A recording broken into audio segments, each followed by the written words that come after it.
절의 말씀입니다. 우리 함께 읽도록 하겠습니다.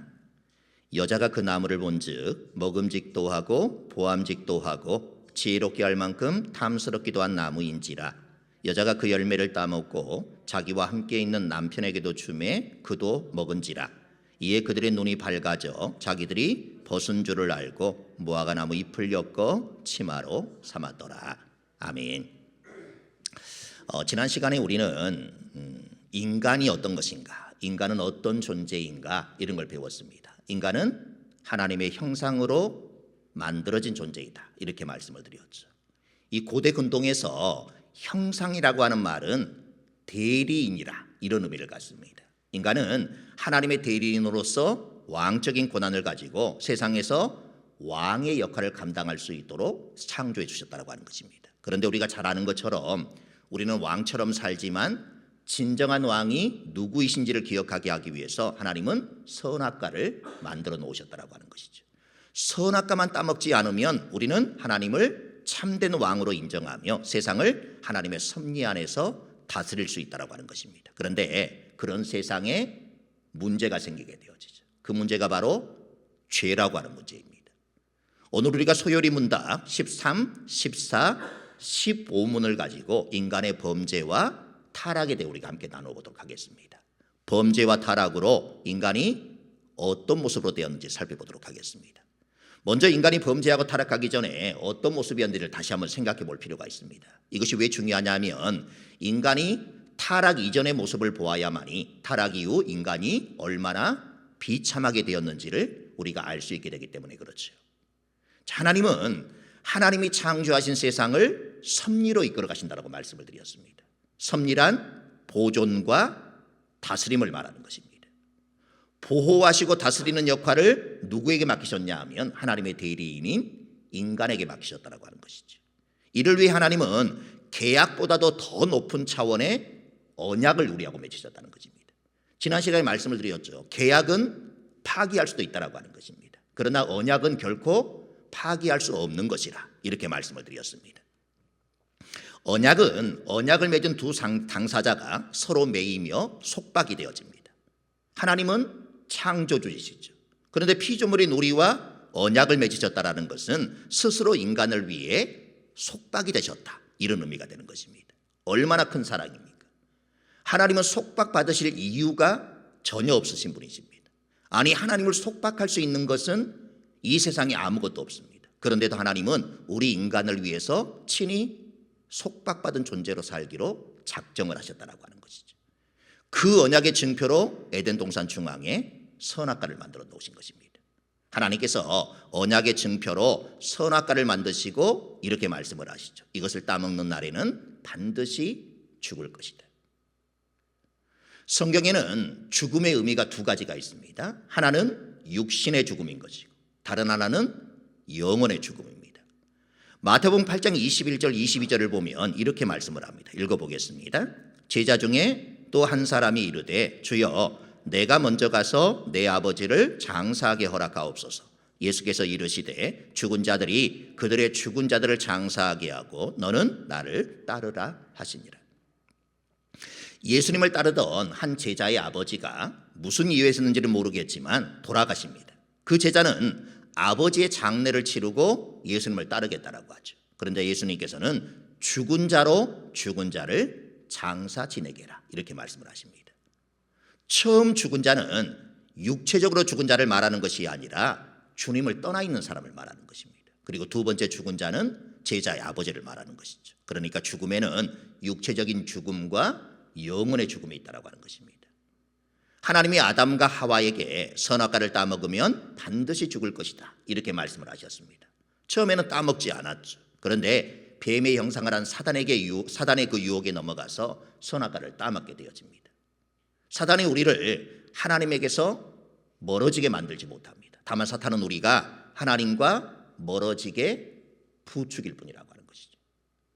우리는 사단을 너무 강력한 존재라 이렇게 생각하기 쉽습니다. 그래서 하나님과 얼마든지 멀어지게 할 수 있다 이렇게 생각하지만 사단에게는 그런 능력은 없습니다. 다만 우리로 하나님으로부터 멀어지게 하려고 우리를 부추길 수 있는 정도, 그 정도의 힘을 가지고 있는 게 사단이라고 하는 것이죠. 그러나 그 부추김에 넘어가서 누가 하나님의 언약을 깨버리게 되는 것이죠. 아담과 하와, 사람이 하나님과의 언약을 깨버린 것입니다. 사단이 우리에게 찾아올 때는요, 달콤하게 찾아옵니다. 무섭게 오는 것이 아니라 친구로 옵니다. 하와를 유혹할 때 뭐라고 하죠? 창세기 3장 5절에 이렇게 말하죠. 읽어보겠습니다. 너희가 그것을 먹는 날에는 너희 눈이 밝아져 하나님과 같이 되어 선악을 알 줄 하나님이 아십니다. 하나님과 같이 될 것이라 이렇게 유혹합니다. 사탄의 최고의 무기가 뭐냐? 허영심입니다.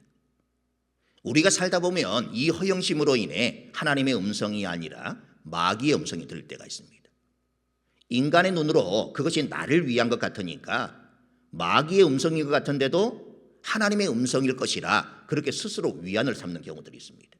그러나 그때 그 음성을 우리가 물리쳐 낼 수 있는 것이 믿음이라고 하는 것이죠. 하와는 그 음성을 물리치지 못했습니다. 그런데 선악과를 따먹었는데 아담과 하와는 육체적으로 죽지 않았습니다. 그러나 영혼은 죽게 되어진 것이죠. 어떨 때 영혼이 죽었다고 말하는가?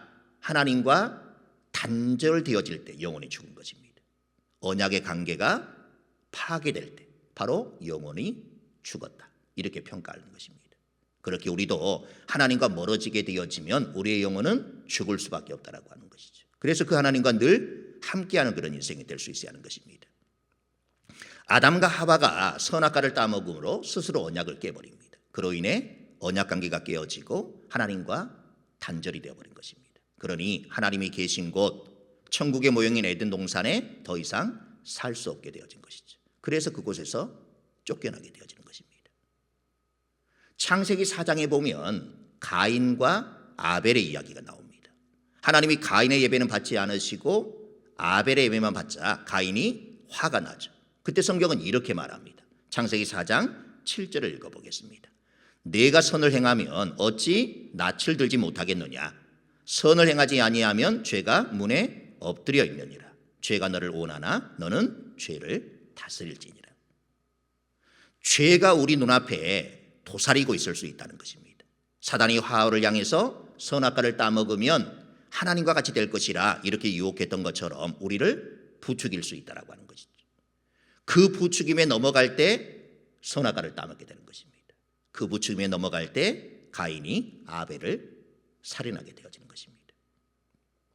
그래서 마틴 루터는 이렇게 이야기를 했습니다. 읽어볼까요? 새가 우리의 머리 위로 지나가는 것을 막을 수는 없다. 하지만 새가 우리 머리 위에 둥지를 틀게 해서는 안 된다. 매일 생각 속에서 스치고 지나가는 수많은 악한 생각들은 피할 수 없다라고 하는 것입니다. 하지만 그 악한 생각이 내 마음속에 머물면서 둥지를 틀게 해서는 안 된다라고 하는 것이죠. 새가 머리에 앉을 수는 있습니다. 그것은 우리의 의지가 아닙니다. 그러나 새가 머리에 둥지를 틀지 못하게 하는 것은 우리의 역할이라고 하는 것이죠. 사탄은 부추겼을 뿐 언약을 파괴하고 선악과를 따먹은 것은 인간입니다. 인간에게 자유란 무엇이든지 마음대로 하는 것이 아닙니다. 법 안에 있을 때 인간은 자유하게 되진다는 것이죠. 우리가 대한민국 국민으로서 자유를 누릴 수 있는 이유는 우리가 대한민국 법 안에 있기 때문에 가능하다고 하는 것입니다. 법이 적용이 안 되는 그 사회에 자유가 있을 수 없는 것이죠. 법이 있을 때 자유가 있는 것입니다. 우리는 하나님의 말씀이 우리를 억압한다, 우리의 자유를 억누른다 이렇게 생각할 수 있지만 법이 없으면 무법천지가 되어지는 것입니다.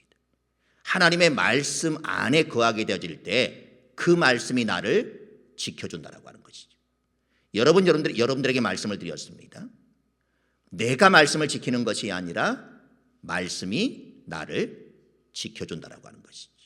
그래서 우리가 하나님의 말씀을 지키며 살아가는 것이 우리가 가장 안전하고 행복하게 살아갈 수 있는 비결이라고 하는 것입니다. 선악과는 언약의 증표임과 동시에 최초의 법입니다. 이 법이 적용될 때 인간은 자유할 수 있었다라고 하는 것이죠.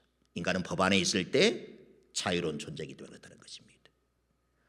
법을 인정하는 것이 하나님을 왕으로 인정하는 것입니다.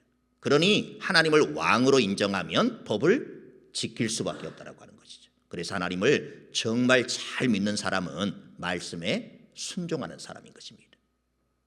이 선악과를 따먹은 것은 법을 어기고 인간이 하나님을 왕으로 인정하기를 거부하는 그런 모습이 되어지는 것입니다. 하나님을 왕으로 인정할 때 인간은 하나님의 대리인이 될 수 있는 것이죠. 왕으로 인정하기를 거부하는 순간에 인간은 자기의 원래 역할이 무엇인지를 잃어버리게 되는 것입니다. 자기가 어떤 존재인지 잊어버리고 살아가는 것이죠. 자기가 어떤 존재인지 잊어버리니까 인간의 사명도 잊어버리는 것입니다. 우리의 삶은 순간순간이 다 선택의 연속입니다. 오늘 하루는 괜찮겠지, 이번 한 번은 괜찮겠지, 이것이 바로 사단의 음성입니다. 아담과 하와의 한 번의 행동이 모든 사람을 죄에 빠지게 만들었습니다. 그 죄의 결과가 무엇입니까? 로마서 6장 23절에 이렇게 얘기합니다. 읽어보겠습니다. 죄의 삭은 사망이요 하나님의 은사는 그리스도 예수 우리 주 안에 있는 영생이니라. 예수님의 권세로 사망의 권세에서 벗어나지 않으면 우리는 살았으나 실상은 죽은 자일 뿐인 것입니다. 살았으나 죽은 자는 현실에서 왕적 그 지위도 잃게 되어지는 것이고 사명도 잃어버리고 사는 것입니다. 하나님이 주시는 기쁨도 없게 되어지고 고통과 절망만 남게 되는 것이죠. 그러나 정말 예수님의 십자가 복음으로 생명을 회복한 사람은 죽은 것 같으나 살아있음을 우리는 기억할 필요가 있는 것입니다. 하나님이 주시는 기쁨으로 고통과 절망을 버티고 이겨낼 수 있는 것입니다. 저와 여러분들에게 이런 은혜가 있어야 하는 것입니다. 오늘 소요리 문답 제13번은 이런 질문입니다. 읽어볼까요? 우리의 첫 조상은 그들이 창조된 그 상태로 그대로 머물렀는가?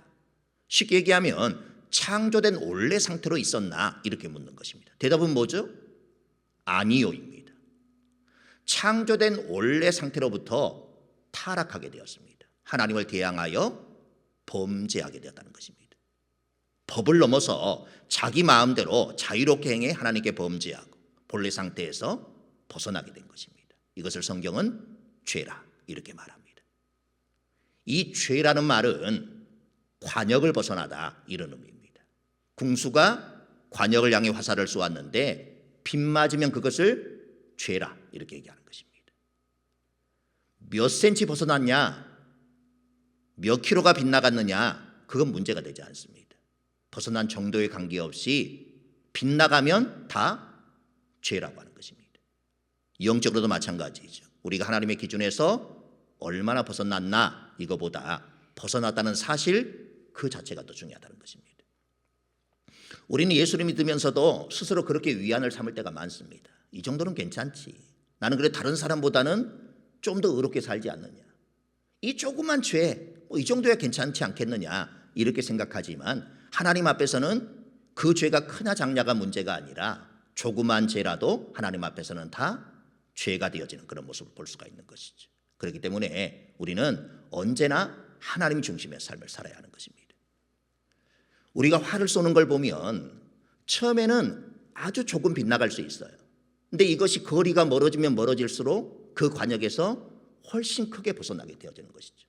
죄라는 것이 그렇다는 것입니다. 이 정도 조그만 죄는 괜찮겠지 하고 시작한 죄가 나중에 되어지니까 걷잡을 수 없는 큰 죄로 발전하게 되어지는 것이죠. 그래서 우리는 처음부터 죄와는 상관없는 그런 삶을 살 수 있어야 한다는 것입니다. 14번째 질문은 이것입니다. 죄가 무엇인가? 대답은 이렇습니다. 조금이라도 부족하거나 위반하는 것이다. 무엇에 조금이라도 부족하고 무엇을 조금이라도 위반하는 것입니까? 하나님의 법, 다시 말해서 하나님의 말씀에 조금이라도 부족한 것, 조금이라도 위반하는 것 모두가 다 죄라 이렇게 말씀하고 있는 것이죠. 하나님의 법에 불순종하는 모든 것들이 다 죄라고 말씀하는 것입니다. 그 불순종의 동기가 다 나로부터 시작되면 그렇다고 하는 것이죠. 내가 중심이 되어지면 하나님께 순종하지 못하게 됩니다. 내가 중심이 되어지면 법을 넘어서 자기 마음대로 살아가려고 하는 것이죠. 그것이 죄라고 말씀하는 것입니다. 그래서 우리 삶에는 하나님의 말씀이 그만큼 중요한 것입니다. 말씀 없이 순종하는 것은 내 열심일 뿐이지 신앙일 수 없습니다. 말씀 안에서의 순종이 진짜 순종이라고 하는 것이죠. 15번의 질문이 이렇습니다. 읽어보겠습니다. 우리 조상들을 타락하게 만든 죄가 무엇인가? 대답은 이렇습니다. 하나님이 말씀하신 선악과를 따먹은 것입니다. 결국 인간의 타락은 말씀에 대한 불순종에서 시작이 되었다고 하는 것입니다. 다른 종교와는 다르게 기독교 신앙은 말씀 위에서만 세워질 수가 있습니다. 개인의 공로나 열심만 있다고 법을 따를 수 없기 때문에 그렇다고 하는 것이죠. 법을 알고 그 위에 열심을 더해야만이 진짜가 될 수 있다고 하는 것입니다. 비록 아담과 하와는 불순종에 타락하고 죄를 지었지만 우리는 예수님으로 그 모든 죄가 사해졌습니다. 그리고 우리는 아담의 원래의 권세가 회복이 되었습니다. 그렇다면 이제 우리가 해야 하는 것이 무엇일까? 순종입니다. 무엇에 대한 순종입니까? 말씀에 대한 순종입니다. 말씀에 대해 순종하려면 어떻게 해야 되겠습니까? 하나님의 말씀을 열심히 섭취해야 한다고 하는 것이죠. 성경을 부지런히 듣고 읽고 공부하고 암송하고 묵상할 수 있어야 한다는 것입니다. 이전에 제가 재직 세미나를 할 때 말씀의 5손가락 여러분들이 말씀을 드렸죠. 자, 해볼까요? 자, 뭐죠? 듣기, 읽기, 공부, 암송, 묵상. 여기서 제일 중요한 게 뭐라 그랬죠? 엄지손가락이라고 말씀을 드렸습니다. 책을 들려면 다른 손가락은 하나 정도는 없어도 괜찮지만 꼭 엄지손가락만은 있어야 된다고 말씀드렸죠. 그래서 하나님의 말씀을 들었을 때에도 묵상을 해야 되는 것이고, 그리고 읽었을 때에도 묵상을 하고, 공부를 하고도 묵상을 하고, 그리고 암송을 하고도 묵상을 해야만이 그 말씀이 나의 말씀이 되어지는 것입니다. 그렇기 때문에 우리가 하나님의 말씀에 대한 순종이 우리가 사람으로서 하나님의 피조물로서 마땅히 해야 될 그런 일이다라는 생각하고, 그 말씀의 순종함이 죄와는 상관없는 그런 삶을 살 수 있다는 것을 우리는 늘 기억해야 합니다. 어제 신방을 하면서 제가 도전이 되어지고 제가 큰 은혜를 받은 그런 시간이었는데, 한 분이 매일같이 말씀을 펴놓고 시간만 나면 말씀을 들여다본다, 그렇게 말씀을 하시면서 한 달에 적어도 성경을 한두 권 하신다라고 말씀하시더라고요. 그리고 말씀을 읽는 게 너무나도 재미가 있어가지고 저녁에 말씀을 읽기 시작하면 중간에 중단할 수 없어가지고 그 말씀을 읽다 보니까 새벽 2시가 되어지고 3시가 되어진다, 이런 말씀을 하시더라고요. 연세가 많은 분임에도 그렇게 하고 계신다고 얘기를 하면서 제가 목사로서 되게 좀 부끄러웠습니다. 저는 사실 그만큼 말씀을 볼 수가 없거든요. 사실은 늘 말씀을 본다 해도 설교를 위한 말씀을 보고 있습니다.